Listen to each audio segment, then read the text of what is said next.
recording? Look at that. Thank It's on. I you. wish I could do that all the time. I wish I Will could we say, be able to look at it later then to go Yes, slowly? yes. Okay. Yep, yep. I'm a way beginner. Thank you.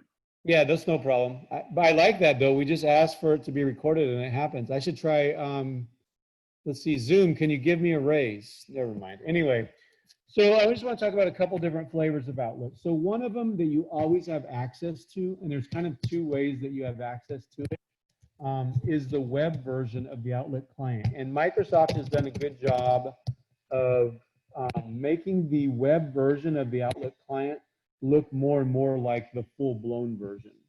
So there's kind of two ways that you can get to the web version of Outlook. So you have the full version that's installed on your desktop at work, probably, maybe even installed on your desktop at home, and we'll talk about that too.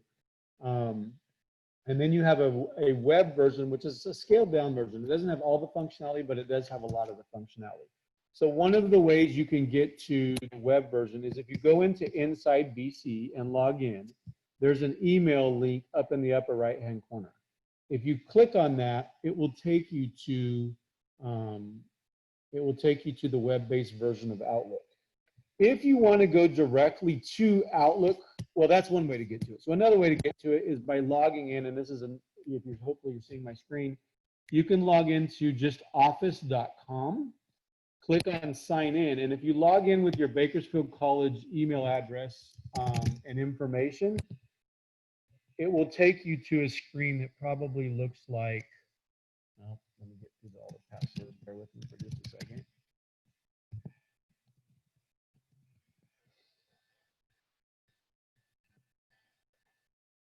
So you'll end up at a screen that looks like, oh, sorry. Some of you may have to do this push thing, some of you may not. We can talk more about that later. Okay, skip this. Yes, that's fine. The reason I have this set up on my machine so it automatically does all this, but I'm doing it in what's called an incognito window so that you guys can see the process all the way through. So if you log into office.com with your Bakersfield College email address, you'll end up at a screen that looks something like this. And there's kind of two reasons why I want to show you the screen. One is if you click on this Outlook option right here, that is the web version of Outlook. And it will take you to the same one that you go to when you're in Inside BC. I'm going to check the chat window because I'm seeing some things pop up. Yes, JC, I know that the Chrome is out of date, although it seems like it goes out of date almost every week. So the other reason I want to show you this screen real quick, and we're going to take a 2-minute rabbit trail, and I don't want to spend a lot of time on this, but I just want you all to know. We have access as employees of Bakersfield College, we have access to the full Microsoft Office suite of tools, and we are allowed as employees to install it on up to 5 personal devices. So that means that if you want the full Microsoft Office suite on your home computer, you are actually allowed to install it on your home computer. You could actually install it on multiple home computers because you're allowed to install it on 5 devices. So that means if you have apps on your phone, say an iPad or another tablet, home computers, Mac computers, all of those are supported. And with our Microsoft Campus agreement, we are allowed to install that. If you need to install the full Office suite on your home computer, there's a link right up in this corner that says Install Office. And that's the link that will download and allow you to install the full Office suite that has most of the products you're seeing on the screen. It has those in that Office install. So I just wanted everyone to know that.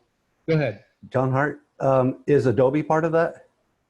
Adobe is Adobe. That's a whole different company. Oh, okay. We do have access to Adobe also, but to get access to Adobe, you'll probably have to put in a help desk ticket because on the back end, there's something we have to do to enable you for the Adobe account. But we have access to the Adobe suite also. So like if you need to be able to edit PDFs and things like that, absolutely, we have we pay for a license for that also. So on that one, put in a help desk ticket just because it's a little different process. We have to enable something on the back end. Todd, if we have already downloaded it 5 times, is there a way to unload or whatever on a device so that we can put it if we got a new computer? So Lisa, we'll take that offline if you want to shoot me an email. I believe if you go into like this gear icon or something, there's a place in this interface, and I just don't remember where it is right this second, where you can go in and you manage the devices it's installed on. So if you want to remove a device because maybe you got rid of that computer or you don't have that device anymore, you can remove it, but there is a way to manage the devices somewhere in this interface. I don't know where it is off the top of my head right show you. Okay, thanks, Todd. Yeah, just shoot me an email and I'll dig that up and I'll point you right to it when we're not in the Outlook in this class. So one more version. So there's basically 3 versions of Outlook. There's the full-blown version that you have installed on your machine that we were talking about. There's the web version that you can get to in 2 ways, that through Inside BC, like I showed you before, using this email option, or going to office.com and going to Outlook. You can also go to outlook.office.com, and instead of showing all of these icons, it'll just take you straight to Outlook. That's just a little shortcut. The third version, you might say, of Outlook is the actual Outlook app that you install on your phone or on a tablet or whatever. Each one of those have some different nuances. For the purposes of today, we're going to be really looking at the full-blown Outlook app. And so some of the things we talk about may not be included in the web version or the phone version. Some may not, but just so that you know, if you're looking for some of these things in the web version, you may not see them. So that's enough of that. One quick thing I'm going to say is I'm going to be showing you my Outlook live, and I can't guarantee you what email is going to come in there. Occasionally sensitive stuff comes in. So just know that there's things in my mailbox because there's fairly, well, I'm going to pause for just a second because it looks like Anita, Tyler's the captionist, and they're coming in the room. So they're going to take a couple minutes to get set up, and then they'll be ready. Okay. If you need to interrupt me, Pam, to stop, to do anything, let me know. I'm just going to keep on. No, they've got everything they need. Okay. So going back to what I said, I get a lot of email, and I can't always guarantee what's going to come into it, my inbox. Sometimes some of it's sensitive, and so just know that I may do a little scrambling if something comes through, but for the most part, I don't anticipate anything. So what I really want to start off with is we're actually going to go to the calendar. So in the bottom left corner down here, I'm just going to click on the calendar icon, and it's going to bring up the calendar view. And the reason I want to bring up the calendar is because we're doing so much stuff right now remotely that I just want to talk through some of the basics of the calendar, how to schedule an event, how to check people's availability, how to see if people accepted your Outlook invite for a meeting, and some things like that, how to look at your different views, so on and so forth. And there's tons of functionality. We could literally spend all day or 2 days just on Outlook. So it's going to be pretty basic what I'm showing you, but this will just give you a sense of some of the things you can do. So right now you're looking at my calendar. So right now, comma, you are looking at my calendar. Say that again. Sorry. Anyway, so this is my calendar that we're looking at live right now. And you'll notice up at the top, you have a couple different buttons for the different views you can see. Right now, we're looking at a day view. And I can scroll up and down my calendar here. You can see the various events that I have on my calendar today. If you wanted to see a week view, you have 2 different options. You have the work week, which just basically eliminates Saturday and Sunday. So you'll notice it's just Monday through Friday. You have a week view that includes Sunday and Saturday, and then you have a month view, and this gets ugly, you guys, because my calendar, anything in red is usually a meeting. So those are some of the different views that you can see in your calendar. So what I want to do is I want to walk you through scheduling a meeting, and we're going to schedule a meeting that includes other people, and then look at like how you can check their availability, and then how to see if people have accepted the meeting, and so on and so forth. So I have nothing right now for 11 o'clock today, so we're going to use 11 o'clock as our test. So there's a couple different ways you can create a new meeting. You can come up in the upper left-hand corner, and you can click on New Meeting. And here's the difference between an appointment and a meeting. And an appointment is something you are basically just scheduling with yourself. There's not going to be any other participants. So it's something you're putting in your calendar, a doctor's appointment, lunch, vacation, whatever, and it's only you. A meeting just means that there's going to be other people involved, and so you're going to be inviting other people. And I'll just show you real quick. If I pop up an appointment, you'll notice you have a title option, but on this part of the screen, you don't have an option to invite other people. You can still invite other people, and as soon as you click on invite attendees, it's going to convert it to a meeting. If you do a new meeting, then you see this interface now has the option for people that are required, people that are optional, and now you can invite people. So that's kind of the difference between these two, is that an appointment is specifically for yourself. A meeting means you're probably going to invite some other people. So we can click on the meeting up here, and there's like probably 5 different ways to create a meeting. I'm just going to show you 2. One is you can click on up here, new meetings. The other one is you can just double click right on the time that you want to do it. So we're going to do it at 11 o'clock. I'm going to go in my calendar right here, and I'm just going to double click right there, and it's going to pull up a meeting. And because I was on 11 o'clock, it sees that, and so it's going to start off with 11 o'clock in this field. So this is just going to be a test meeting. And notice that by default, actually it didn't see it as a meeting, it saw it as an appointment. By default, it thinks this is an appointment, but I want this to be in a meeting. And so I'm going to invite other attendees. So when I do that, it then adds these other 2 fields of people that are required and people that are optional. So just as, for example, I'm going to put in here, Pam Rivers, and I'm going to put in here Judy All. Now here's the thing. I could selfishly just say, it's Todd asking for a meeting. They're going to show up no matter what. I don't care what else they have going on. They're going to show up for my meeting from 11 to 11:30. That's rude. I can check to see what their availability is, to see if they're available for a meeting or if they have slots in their calendar. And the way I do that is up here on the top, you'll see this option that says scheduling assistant. So when I click on that, now people will freak out because sometimes they think, oh my goodness, everyone's going to see what's in my calendar. Not necessarily. By default, all the scheduling assistant shows you is if someone is available or not. It doesn't necessarily show you. You have to specifically give people rights to see the items in your calendar like you're seeing here. Now, these are all mine, but you would have to specifically give me the right to see the events in your calendar, and then I would see the events in these people's calendar just like you see mine. I would see the options. By default, Outlook doesn't do that. It just shows that whether you're available or not. So if you see these bars for Pam, this is Pam's line and this is Judy's line, you're seeing what they're available for.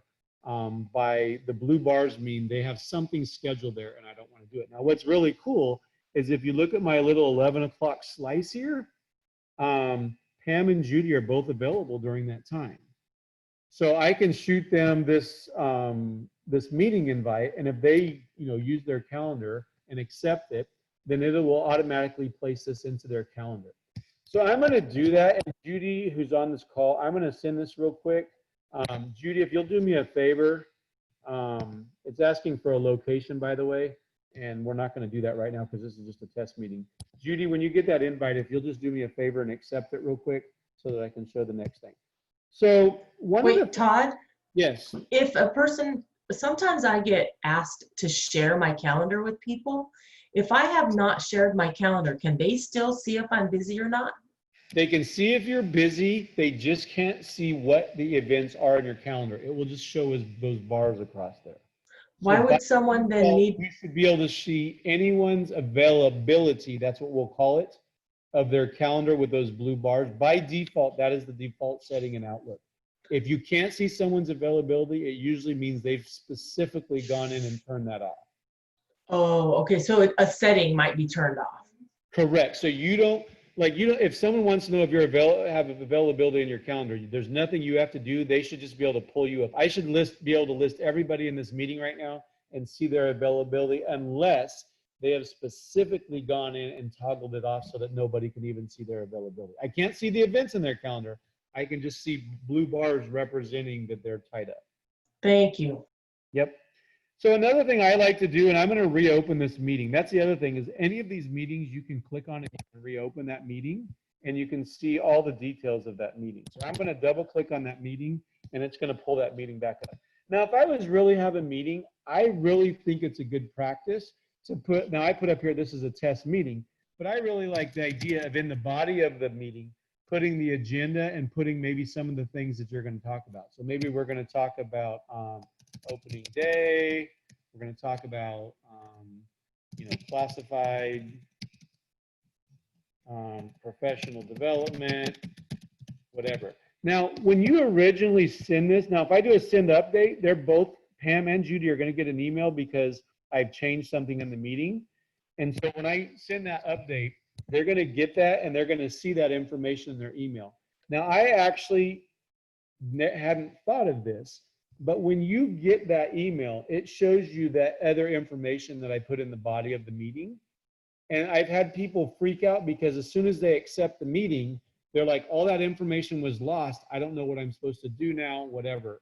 And I didn't even realize that was a thing, and apparently it is. If you ever need to see the information that was in a meeting invite, all you do is you go to your calendar, and just like I showed you, you pull up this meeting, and you double click on that meeting, and it will pull up all the information that was down here. So if someone's attached a document, if they have agenda, or if they have other information, maybe the Zoom information for a Zoom meeting, and you need to pull it back up, just double click on the meeting and you can pull that back up. So if you remember, I invited Pam and Judy and I asked Judy to accept this meeting. So one of the things that you want to know, maybe you have 8 or 10 people you've invited to a meeting, their schedule was free, and you want to know how many people accepted that meeting. Maybe you've gotten some accepts over, an email that says that some people have accepted, but you want to make sure that everybody's coming. So just like you have this scheduling assistant at the top, which showed you everybody's availability, you also have a tracking option if you are the organizer of the meeting, and in some cases otherwise. You'll notice that as the organizer of the meeting, I can see the response. So Pam did not accept this meeting yet. It doesn't mean she didn't see it. It came in her email. She just did not click on the button that said accept the meeting. Judy accepted the meeting, so we can see that she accepted it. And you can see how this would be useful if you had 10 or 12 people in a meeting and maybe there's someone that their calendar was available, you scheduled them, and you absolutely have to have them in that meeting. The day before your meeting or a couple hours before your meeting, you might want to go look in your tracking section here and see if that key person that you need in the meeting accepted it. If they didn't, it's possible they're not attending the meeting. They may still be attending the meeting, but if they didn't formally accept it, you don't know. And I say that because then you can reach out and nudge them, say, hey, by the way, are you coming to this meeting? I really need you in this meeting, whatever, and you can reach out to them separately in an email. So that's some of the things that you can do with a meeting invite. The other question I get periodically is how do you, so maybe we have Pam and Judy in this meeting, and I know Scott Pete, I saw you on this, and I need to add Scott to this meeting. Maybe after the fact, I need to add him. So all I can do is I double click on this meeting invite, and there's a couple different ways I can do it, but one of the ways I can do it is I can just type Scott's name in here and add him to this meeting. That's it. Now, you might think, okay, when I do send update, that's going to be annoying for Pam and Judy, right? Because now they're going to get this meeting invite saying it. That's not true. When you do send update, look at the question. Well, first, I wanted to send anyway. It's going to ask me a question. It's going to say, you have made changes to the list of attendees. Choose one of the following. Do I want everybody to get it, send updates only to added and deleted attendees, or do I want all the attendees to get it? Pam and Judy don't need to re-get this email and re-accept it again. They've already accepted, they already know about it. So I would just choose the top one, send updates only to added or deleted attendees. And the only person that's going to get an update to this meeting is going to be Scott. He's going to get the meeting invite, he can accept it. And if he does that, I'm not going to do it right now, but if he did accept it, then you could go back to the tracking and you would be able to see that he accepted it in the tracking. So I'm going to stop right there real quick, and I'm going to pull up the chat, or if you want to unmute yourself, and just see if there's any questions that have come up through any of this. Just real quick in the chat, Hilda had asked about training on Microsoft Teams. Just so you know, Microsoft Teams is only available to a small subset of people right now. We are working to get it made available to more people, but there's kind of a pilot going on. There's a lot of behind the scenes work that has to happen to make Teams work. And so we have it out there. There's a handful of people that have been enabled for Teams, but we're not quite ready to roll it out to everybody yet. So hopefully that answers your question, Hilda. Todd, yes. This is Tracy. I wrote to Hilda that she should send an email to Pamela Rivers, so that she can kind of track it and that know that it's, on the radar. Yep. The other thing, just one last thing on Teams, and I really want to move, I mean, on the calendar, and then I really want to move on, is by default, when you schedule, I want to just show you this. So we were talking about that availability in the blue bars, and that works really good for most things. But if you're scheduling an appointment for yourself, something for you in your meeting, and let's just say it's something you're going to be gone all day. You're going to be gone at a conference all day. So I'm going to do a new appointment, and let's just say this is a conference, and we said that it was an all-day event, okay? That means that it's just automatically going to put that on your calendar for the whole day. Now, here's an interesting thing, and I just want you to be aware of this because I'm always, we run into this a lot. Let's say you're going to take a vacation day, you put it on your calendar and you mark it as an all-day event. Here's the problem with all-day events. I'm going to uncheck that box just for a second because I want to show everybody something. Right now, I'm scheduling a meeting from 11 to 11:30, and I haven't checked that all-day box yet.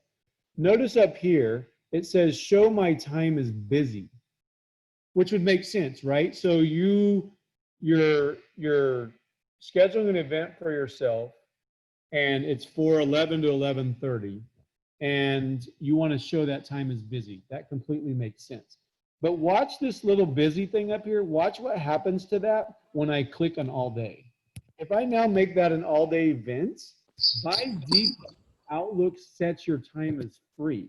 The problem with that is that if you're taking that whole day off as vacation, it's going to show that you're available. It's not going to put a blue bar. So I just want to put that little disclaimer out there. When you're scheduling an all-day event, if you're taking a vacation day, what I would do is come up here and make sure you toggle this to either busy or out of office, and then it will show a blue bar for that whole day to show that you are not available during that time. So, and someone's unmuted, so if you could mute yourself, that would be super helpful unless you have a question. So that's about it on calendar stuff. I'm not going to go in any deeper. Just wanted to show you those things, how to schedule a meeting. I know that's something we're using a ton of right now. So I just wanted to make sure. Lisa says, is there a way to copy and paste meeting maker at different times of the day, but it's frequent as provide meetings from time to time? It's a good question, and I don't know the answer, Lisa. Shoot that to me in an email also, and I can follow up on that for you. One other thing, and I'll just touch on this too real quick before we move on. When you're scheduling a meeting, and it can be an appointment or a meeting with someone, there is an option that you'll notice up here called recurrent. So if every single Monday morning at 8 a.m. you have this meeting or this appointment, if you click on the recurrence, it gives you some options so that you can make that what we call a recurring event. And when you do that, you can set it up to be daily, weekly, monthly, only on Sundays, blah, blah, blah, blah, blah. You can set an end date for it. You can set a time that says, oh, after 15 occurrences or 20 occurrences, stop it. Or you can set it to no end date so that in perpetuity, that event is on your calendar forever in Outlook. When you do that, if you double click on the event in your calendar, and I'll give you an example. I'm going to go into my calendar. I have a team meeting every morning with my team. By the way, I'm going to open up this test meeting that I sent out. I'm going to do cancel meeting, and I'm going to do send cancellation. And so now Pam and Judy will both get an email saying that that meeting has been canceled and it'll pull it off their calendar. This is my team meeting that I have every morning at 7:30 with my team. It's set up as a recurring meeting. So when you need to edit one of those meetings, let's just say there's just one occurrence of that meeting that you want to edit. Maybe for one Monday or one day, instead of it being at 7:30, you want to move it to 8.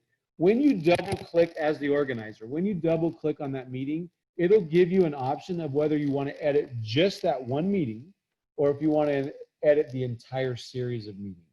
That's just another good tip. If you do want to set up a recurring meeting that's going to go for 6 months, maybe you have a academic senate meeting and you want to put it in your calendar and have it recur every Wednesday whenever you have it, you can set that up. But let's just say that because for some reason one of those meetings, and keep in mind this is if you're the organizer of the meeting, one of those meetings is at a different time, you can go edit just that one and just make sure you say just that one. Click on that one meeting instance, say just that one, and it will only edit that meeting versus editing the entire series. I think I saw another question pop up in the chat, so let me see if I can. I told you I'm not very good at this multitasking thing.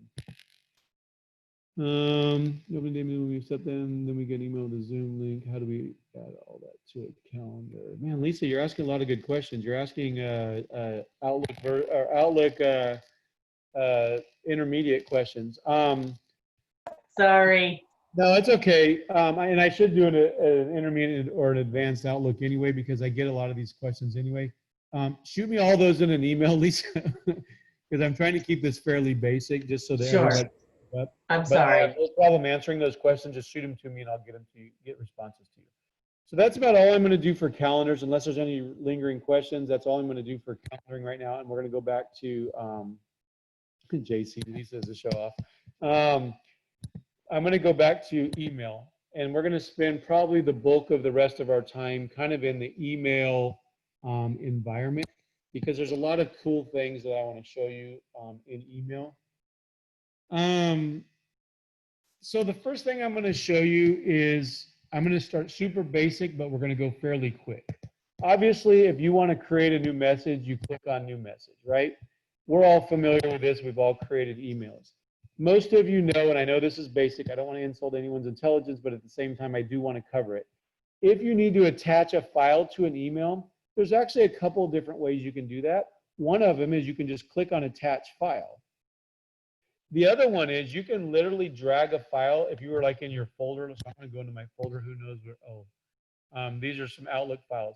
If I wanted to take, say, this one, Managing Your Life with Outlook content outline, if I wanted to take that and add that as an attachment, I can literally left click on that. I'm going to drag it down to my Outlook. My Outlook screen is going to pop up. I want to go to this message I'm composing. And when I let go of that left mouse button, it'll automatically attach it. You could have accomplished that exact same thing, though, just by doing attach file, browse my computer, and go find that exact same document and attach it that way. But I just wanted you to know there are a couple of different ways that you can attach things to a message. You can also, I don't know if you guys have ever noticed it, but you can attach an item, meaning you can attach like an Outlook email into an Outlook email. So if you had another email that someone had sent and you wanted to share that with someone, you can click on this attach item, and if you choose Outlook item, it'll pull up your Outlook. And let's just say, I don't know what the spotter.edu email is. Let's just say that I wanted that message and I wanted to attach it to my email. I can click on that message, and you can show your inbox. I think you can show your other folders too. You just click on which folder the item was in, find the message you want, click on OK. And if we go back into our email, you'll see that that attaches that as an actual Outlook item. And if I double click on it, it'll open up that actual message to show you what it looks like. It looks just like an email message. So I don't know if you guys have used that or knew about that, but that's another little handy thing in email. So that's pretty basic, but it shows you how to attach a file. There's a lot of other things you're going to do. I'm not going to mess with those right now because I want to get back to some of the other things that I want to talk to you about. My inbox and my folder list over here has quite a bit of stuff on this. But that's just because I like to organize things in my Outlook, and there's certain things that I want to have over there. It's super easy to create folders over here. Wherever you want to create a folder. So like I have this little arrow that you see that I can toggle back and forth. That little arrow tells me that there's additional folders under inbox or additional folders under archive. So if I click on this little triangle thing, it's going to show you several folders that I have under the inbox. So let's just say that I wanted to create a new folder under the inbox. I can literally just go to the inbox, and if you do a right click, one of your options is new folder. So I'm going to do a new folder, and I'm going to call it Outlook class, hit enter, and now I have that folder under my inbox. You can then very easily drag emails to that. So like just to show you, here's an email that I have, the same one, spotter.edu. If I wanted that into this Outlook class folder, I can literally just left click, hold it down, drag it over to that class, let go, and I've now moved it into that folder. If I go click on that folder, you'll see that that email is in that. So that's how easy it is to organize your email. If you're like me, sometimes you want this list alphabetized or whatever. Like you see I have this @ sign in front of all these ones. That's just because it's a way I do of organizing things. But let's say I wanted this Outlook class clear down here under kudos. I can click on it, left mouse click again, click, hold it, and I can drag it. And that little line will show you where it's going to go. So I want it right there under kudos. And if I let go of that, it's going to put it right under kudos. Okay. Now I could actually put it in another folder. Like let's say I wanted to put it into the co-host Zoom folder. I'm going to take the same thing, the Outlook class. I'm going to left click and I'm going to hold that left mouse button down while I drag it. Now you'll notice if it's going to go between a folder, it puts a little line, but I can actually put it over the folder. The line goes away. And if I let go, it's saying, are you sure you want to move the Outlook class folder inside of the co-host Zoom folder? And if I say yes, now it has the little triangle next to it. And if I expand it, now you see the Outlook class underneath that one. So now I have a folder inside of a folder. So, and again, the only reason I'm showing this to you is because a lot of people like to organize their emails in Outlook. I will tell you the newer versions of Outlook, the search has been dramatically improved, the search up here at the top, and it's much easier to find emails using the search function.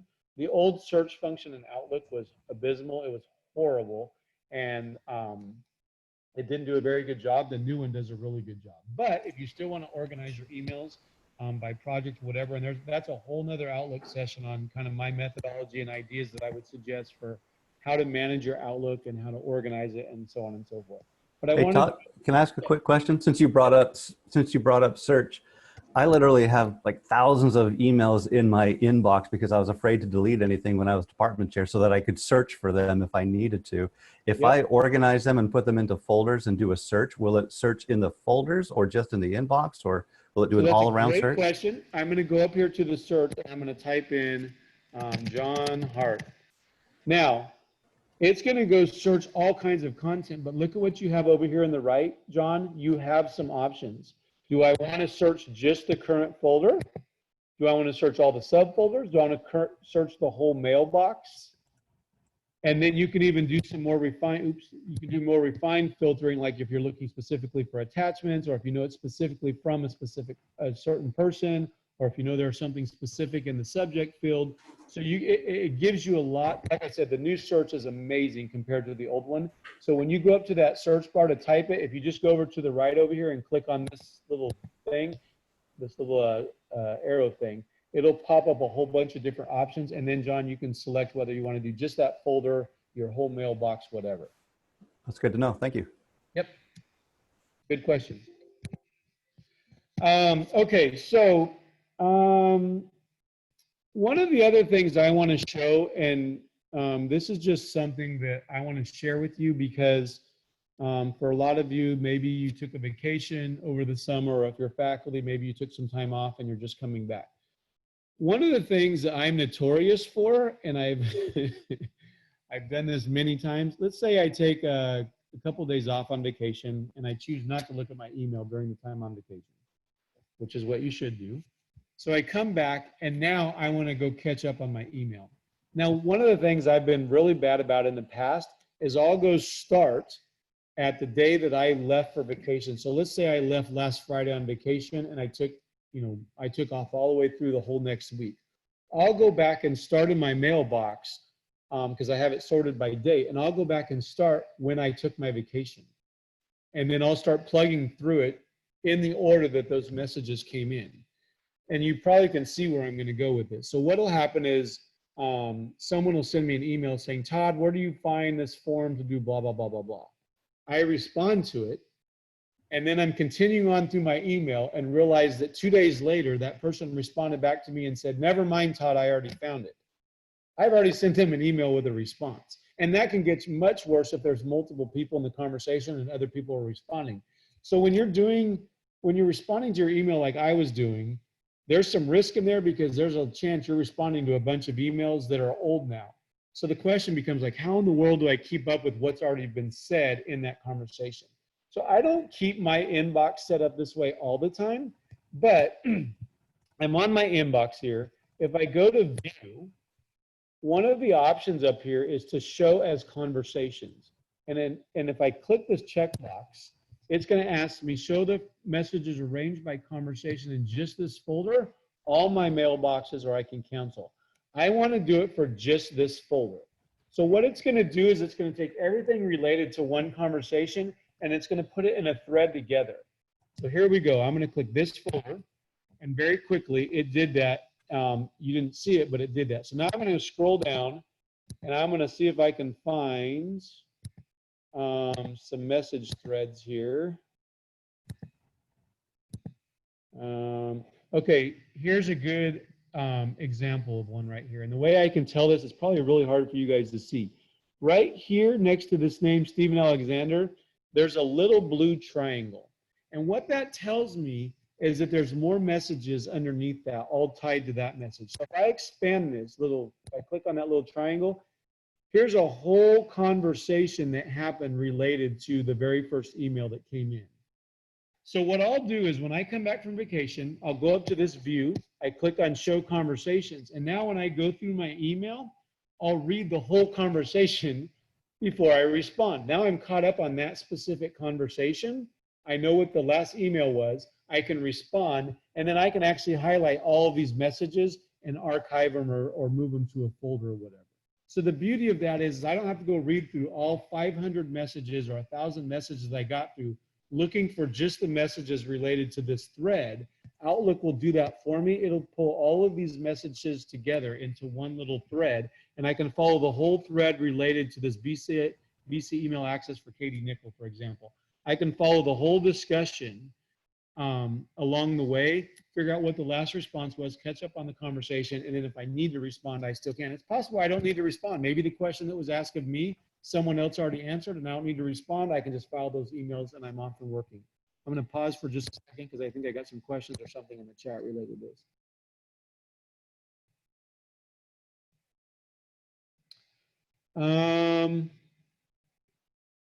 So I got lost in trying to find attachments in a large thread conversation. So I'm not sure if I'm answering that question.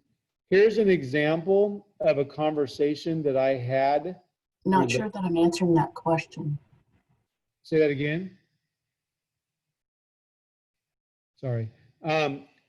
If this question, if any of these emails had an attachment on it, you would see it over here. So I don't know if that answers, I think it was JC that had that question.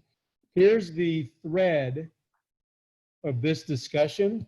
If any of these emails had an attachment, I would see the little paper clip over here and I could go to that specific attachment. JC, does that answer that question? Yeah, it does.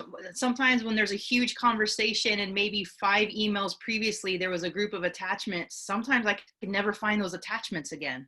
Yeah, so if you do it by thread, you just, and this show and conversations thing, that's a temporary thing. You don't have to leave it that way. I only show it that way when I'm catching up after coming back from a vacation or a time where I've been away and I know that I have a bunch of email and I don't want to be that clown that's answering the wrong emails because someone's already answered it or whatever. Don't get me wrong, I still do that sometimes. But anyway, I like to go to this threaded email where it keeps all the conversation together so I know the conversation.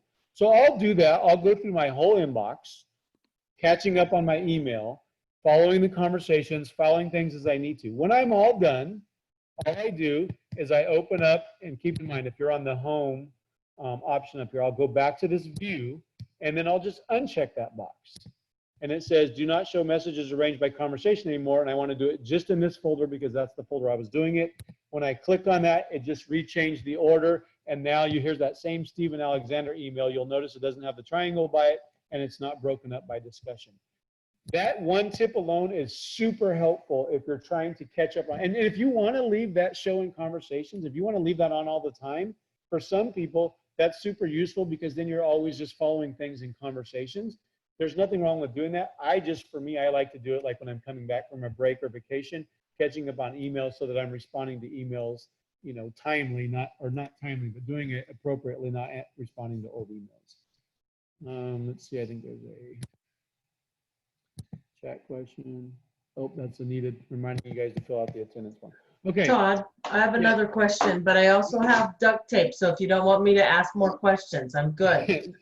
But in that threaded conversation, let's say you have 5, and in number 3, there was 2 questions, and the second question hasn't been answered. How do you just get to that one question or that one email? Or do you know what I'm saying? That one person in the conversation and so- answer that. Let's go to showing conversations again. I'm going to do it for just this folder. That's a good question. I'm going to go back down here to the Stephen Alexander email. Okay. Click I on this. initiated that, so that's a good one to Yeah. stick So to. here's the whole conversation. Let's say that what you're talking about, let's say it happened right here where it says Todd Costin, I don't think so, so I'll let you know. I can click on just that message. It shows it over here. And then if I want to reply to all, I can do it. So I can click on any one of these messages individually, even though it's broken down by conversation. Does that answer the question?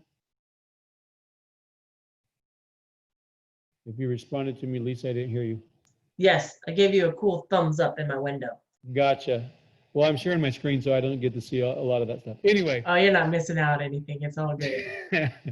Okay, so I'm going to undo that real quick, and then I want to show you one last thing that's just a cool feature, super helpful. I get a lot of feedback on this. People love this, so I just want to show you this one little feature, and then I'm going to open it up for the last few minutes if there's any other just general questions. So one last thing. Seems like there's lots of opportunities for people where they want to take something on their screen. Maybe it's for us, it's an error message, or maybe it's something they want to capture somewhere on their screen and they want to easily share it in an email. Maybe it's just a couple of rows of an Excel spreadsheet. Who knows what it is? Something that you just want to capture, you want to put it in an email.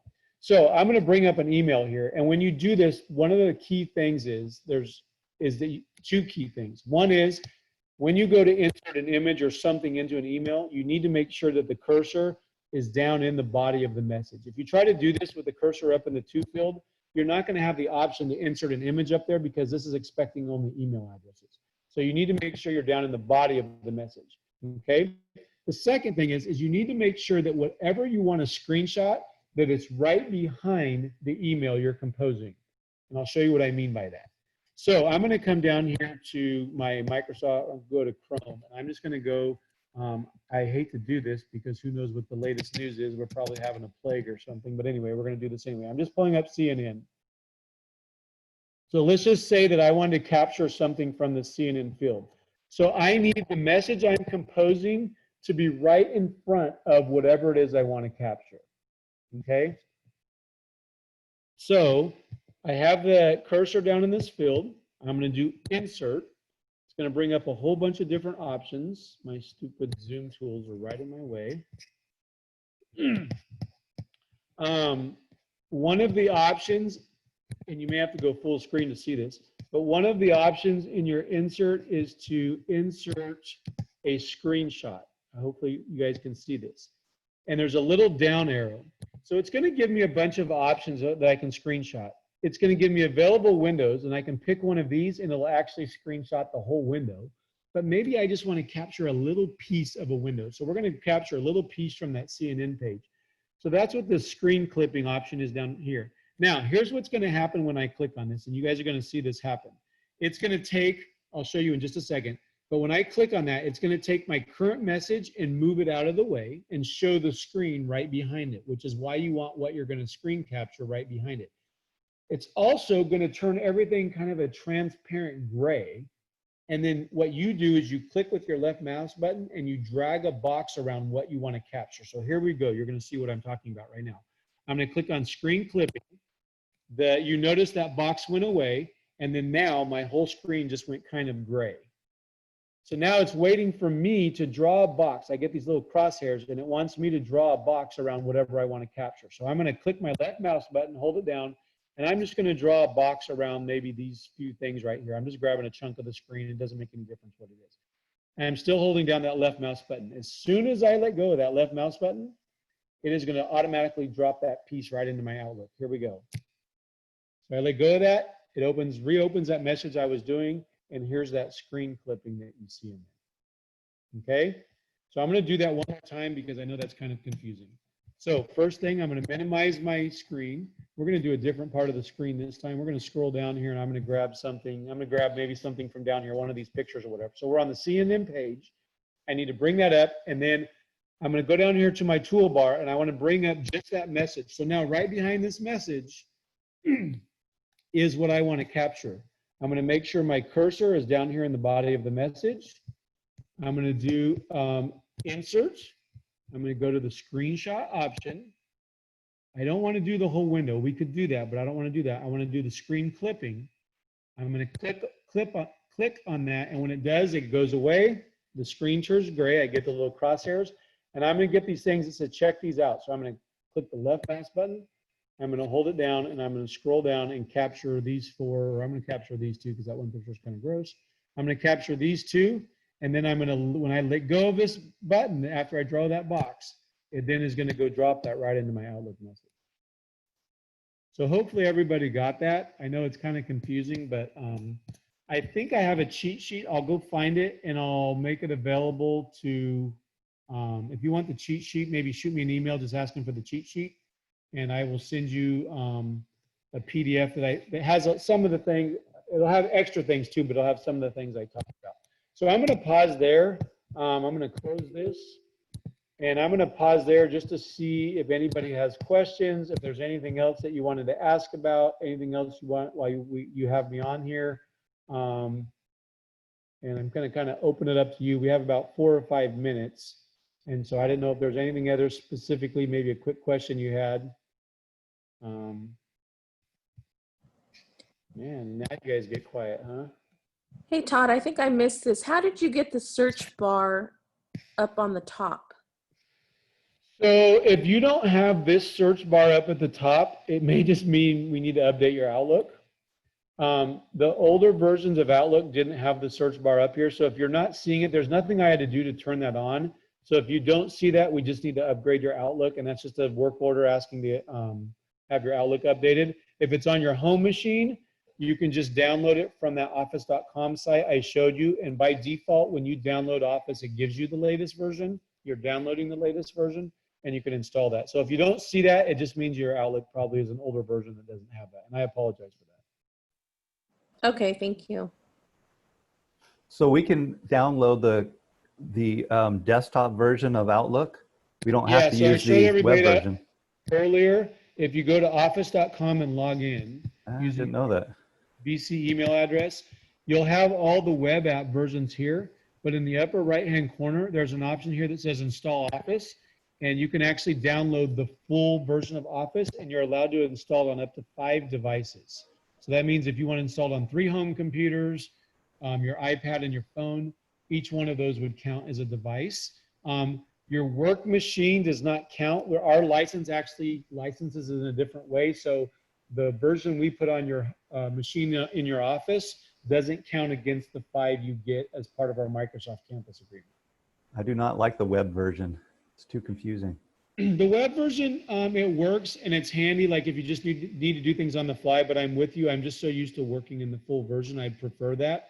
So these versions right here that you see, if you click on any of these, those are the web version of the product. They're not the full-blown version. If you want to download the full-blown version, like I said, click on Install Office up here. You have to download the file. It's going to take it a while. It's a pretty big file. Once it gets downloaded, you just double-click on it, and it'll run the file and install all the Office apps on your machine. Any other questions? Feel free to unmute yourself, or if you want to even ask in the chat, however you want to do it. Todd, it seems like when you want to update or add a contact group, there's a lot of steps. Have they simplified that yet? I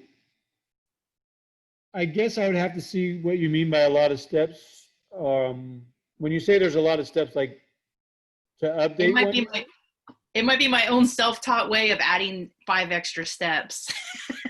Well, it could be. So I'll jump to that just real quick. Let me jump to contacts, and you can, on my screen, you can tell me of this. So if I do a new contact group, if I was going to name it Todd Test, Outlook class, whatever. Oops, that's not what I wanted. I'm sorry. Ignore that. I think new contact group is one of them. I'm sorry, that wasn't the right. So I'm going to name it Todd Tests Outlook class. Now, what I would do is if I was going to add members to this, you can just click on members. Click on add members, and you can choose whether you want to do it from your contacts from the global address list, or if it's a new email contact that wouldn't be any of the one of those. So if I'm doing it from the address book, for example, I might say JC, and then there it is, and I can do add to member, and then I can do John Hart, Got it. add to member, and let's just do one more, Judy All, add member. So there's all three of them. I say okay, and there they are. So if I need to delete one of those, it's literally clicking on them, and you can remove them from the, you can click on the remove member. If you need to add people to an already established list, you just bring up the list, do add member, and go pick out. And maybe this time I want to do it from my Outlook contacts. I can pull it from my Outlook contacts. Does that make sense? Perfect. Yeah, I made it way harder. Yeah. So Then how would you send them an email then? Let's say that you wanted to send your test group an email. How would you do So that? good question. So I'll save this group real quick. So I'll do save and close. And remember, it was called Todd Test Outlook. So if I go into a new email and do Todd Test, and remember, it's starting to prompt this guest thing. It already sees that I have that out there. Awesome, thank you. And if it didn't, you can also just click on 2. Now up here by default, it's showing you the global address list. But if I go to my contacts and then that Todd Test, there it is right there also. Todd Test, I say okay, and then it's going to put that up here in the 2. Does that make sense? Yes, thank you. Okay, it's 9 o'clock. I'm going to let you all go. Hopefully this was helpful, useful to you. When it just says Outlook class, it's kind of hard to know what to tailor this to, but I really felt like tailoring it to kind of some easy and a little bit intermediate was the ideal. So hopefully that worked for all of you. There is a feedback form that I think Anita's been sharing with you. I would encourage you to take the time to fill that out. And let me grab the chat window real quick just to see if there's anything else I need to grab. Thank you, thank you, thank you. You're very, very welcome. I appreciate all of you for joining, and have a great rest of your day. And I'll look forward to seeing you guys all at 1 o'clock on the virtual opening day forum. Have a great day.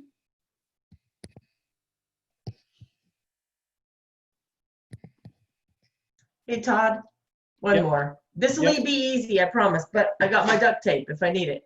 I can't find the link for the virtual forum for today. Is there a way to send that again? Probably. I know Jennifer sent it out. She'll probably send it out again today. Okay, But I'll if look you for hang it. on 2 Or I seconds. can search my mail for it too. Yeah, I think it came from Jennifer Surratt. Okay, that's why I couldn't find it. I was looking for it from you. Yeah, I didn't send it out. So Okay. Harding, you should have it in your inbox. I'd send you the confirmation. Thank you. You should have it in your inbox now. Thanks a lot. Appreciate You're it, Todd. welcome. You're welcome. Bye, Lisa. Okay, Anita, I think it's all yours. Bye, Anita. Awesome. Thank you. I'm glad we got it all worked out ultimately with the captionist and everything, but I think we're good to go. Oh, yeah. Awesome. Okie dokie. Talk to you All later. right. See you, Todd. Bye.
Diane and Janet, are you in the next one?